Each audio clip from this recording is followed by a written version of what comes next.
Well, I have to be honest, I think I probably know the answer to this question already, but I was really intrigued to find out whether Game Freak would go and create a DLC that somehow improved the game's performance, as it's not set within the base world area. With that in mind, we're going to look at the frame rates, we'll look at the visual quality, and this will also count as a review of the DLC, as my awesome daughter has helped me play through it. So if you're interested in the gameplay and what this one entails as well, then stick around for that. Has the $15 billion Pokemon company managed to get their latest game running at 30 frames per second? And what does the DLC involve? Well, my name's Mark Walker, welcome back to SwitchUp. If you like this type of content, click some buttons and stuff.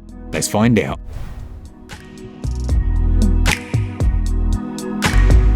The DLC is set within the mountainous region called Kitakami, and I'm unsure if it's actually based on the Kitakami mountain region of Japan, but there's the potential there, as that also features rice fields as well as a river running through it. Now, to access the DLC, you'll need to head to the academy once you've got it installed, and then talk to Briar, who will then take you on your journey to the island. It's made clear that this region is far enough away that you need to take several flights and long land journeys before you arrive. I would have potentially liked some form of cutscene to depict this, but that's not the case. You'll simply just load in, which your player is kindly invited to attend and is deemed super lucky to do so. It has nothing at all to do with the purchase of the DLC. Now, frame rates on this island, I was expecting really good things. As I said at the start there, it's an entirely new area that's loaded in, and as such is completely separate from the main area and main region you play the game in. My hopes and dreams were shattered quite quickly though, when the frame rate dropped down to 20 FPS for a large chunk of my time.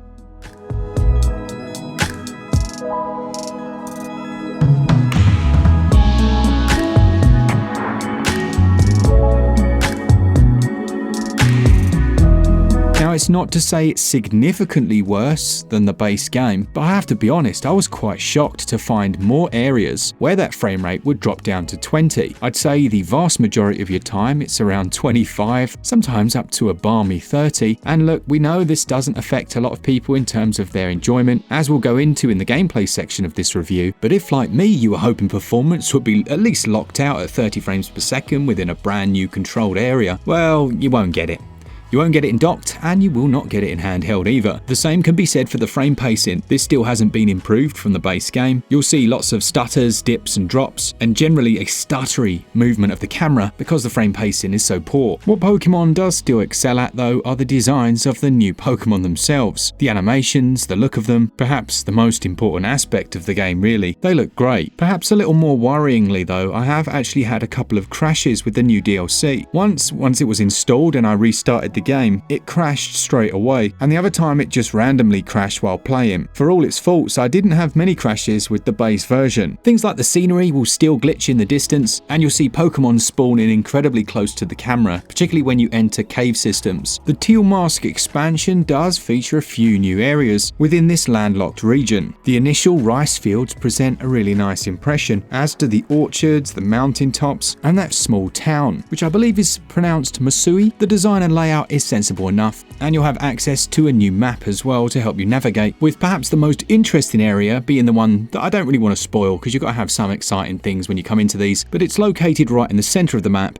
So if performance was the only thing you're interested in, well, as before, battles are the area where it runs the best, and everywhere else, while not a complete slideshow, can drop right down to 20 FPS, which isn't ideal in this day and age. Does my daughter care? No, she doesn't. She thinks the game's amazing, and fair enough. So let's look at the gameplay of the DLC. As mentioned, you receive an invite once the DLC is installed to the Kitakami region, which is a school trip you've been selected for. Once there, you discover that some strange energy has been detected, and you meet a few members from other schools who are also on the same trip. With that in mind, you're sent out to take photographs in front of 3 signs, which is essentially getting you to look around the island at the nice things they've created, battling as many Pokemon as you can along the way. Now, in this region, I believe there are up to 200 different types of Pokemon, many of which you will have seen in the main area of the game, but also with a good number of new ones. You'll be given a Pokédex for the region, with a reward if you can fill it out. Within the town, you are given a selfie stick. I'm not entirely sure why, but yeah, it's a thing. So that you can take photos of yourself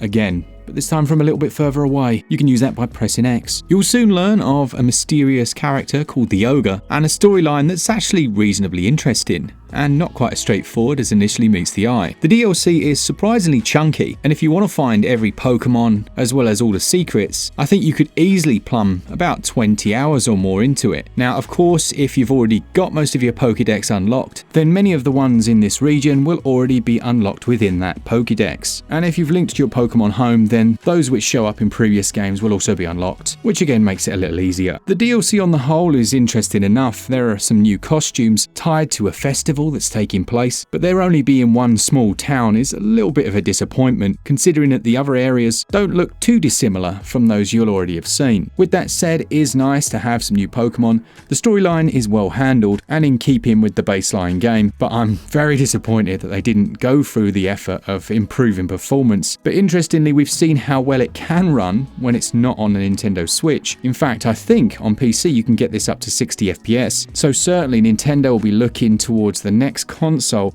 Do I think they should use this engine again? Not really, not personally, but let's be honest, if it was running at 60 FPS, it looks fine. They could easily introduce some things to improve the aliasing, and I think if there is dynamic resolution scaling here, it wouldn't crunch so hard as it does on Switch, which can leave some serious jaggy edges, particularly when you see reflections or things through water surfaces. For those simply wondering if the Teal Mask DLC is worth the money, well, it's £31.49 or your regional equivalent, and it is actually split into two parts. The Teal Mask being part 1 and includes the bonus uniform set I mentioned, and part 2 releases in winter of 2023, so around Christmas time. In that one you'll be visiting the Blueberry Academy, and perhaps much more interestingly, that's located mostly under the ocean. The incentive for buying the DLC early, before October the 31st, whether or not a new uniform set is worth it, well, it's up to you. But to claim it, you'll have to go into the downloadable content option of your menu by pressing the X button and then selecting downloadable content. So if the opportunity of leaving the Paldea region appeals to you, then the DLC will provide that in its two parts. While the base Pokemon game is enjoyable and probably the best as far as gameplay goes, it's also one of the worst as far as performance. So that will really be how you base your decision. My personal take is that it's not worth it for most people, but if you are a hardcore fan of the base game, then the opportunity to find a new legendary and some new Pokemon, well, it's gonna appeal to you, isn't it?